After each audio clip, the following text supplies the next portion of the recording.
நீங்க ஒரு இந்து சமய அறநிலையத்துறை அமைச்சர், அந்த மாவட்டத்தினுடைய அமைச்சர், இப்படிதான் வந்து நீங்க அவங்க தலைமையில கூட்டம் போட்டு நீங்க வந்து என்ன மாதிரி செய்யலாம், என்ன மாதிரியான பாதுகாப்பு ஏற்பாடுகள் எல்லாம் செய்யலாம் அப்படிங்கறதெல்லாம் பார்ப்பாங்க.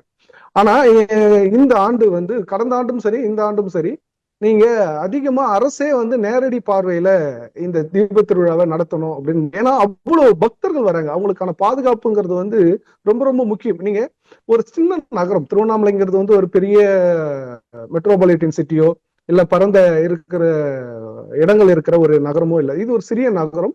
இங்க வந்து ஒரே நேரத்துல நீங்க 30ல இருந்து 35 லட்சம் மக்கள் வந்து ஒரே நாள்ல நீங்க மகாதீபத்து அன்னைக்கு மட்டுமே சந்திக்கிறாங்க அப்படின்னும் பொழுது அவ்வளவு நெருக்கடி இருக்கும்.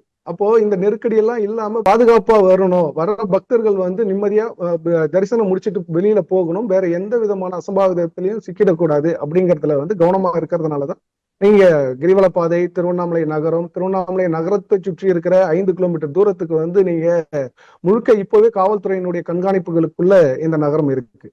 ஏன்னா முழுக்க முழுக்க இது பாதுகாப்பு சம்பந்தமானதுதான் நம்ம இதை பார்க்க வேண்டியதா இருக்கு. இதுல கரூர் கூட்ட நெரிசல், அப்புறம் ஆந்திராவில் ஒரு கோவில்ல நடந்த கூட்ட நெரிசல், அதனால பலியான சில உயிர்கள் அப்படிங்கிற ஒரு கணக்கை வைத்து இந்த மாதிரியான பாதுகாப்பு ஏற்பாடுகள் அதிகரிக்கப்படுதா, அல்லது தேர்தல் சமயம்ங்கிறதுனால ரொம்ப கவனமா அரசு இருக்குதா? இல்ல, இது தேர்தல் அப்படிங்கறது வந்து இதுல இல்ல. ஏன்னா நீங்க ஒவ்வொரு ஆண்டுமே இந்த திருவிழா நடந்துகிட்டு இருக்கு, ஒவ்வொரு இதுவுமே பார்த்துக்கிட்டு இருக்காங்க. இதுல மிக முக்கிய காரணம் அப்படின்னு பாத்தீங்கன்னா, நீங்க கரூர்ல நடிகர் விஜய் நடந்துகிட்ட அந்த பிரச்சார கூட்டத்துல ஏற்பட்ட அந்த விபத்து தான். அதுல 41 பேர் வந்து இறந்திருக்காங்க. அதுல அப்படியே பாத்தீங்கன்னா நீங்க பக்கத்துல இருக்கிற ஆந்திராவில ஒரு கோவில் திருவிழாவில பக்தர்கள் 11 பேர் வந்து கூட்ட நெரிசல்ல சிக்கி இறந்திருக்காங்க. இந்த 2 சம்பவங்கள் தான் ஒரு பெரிய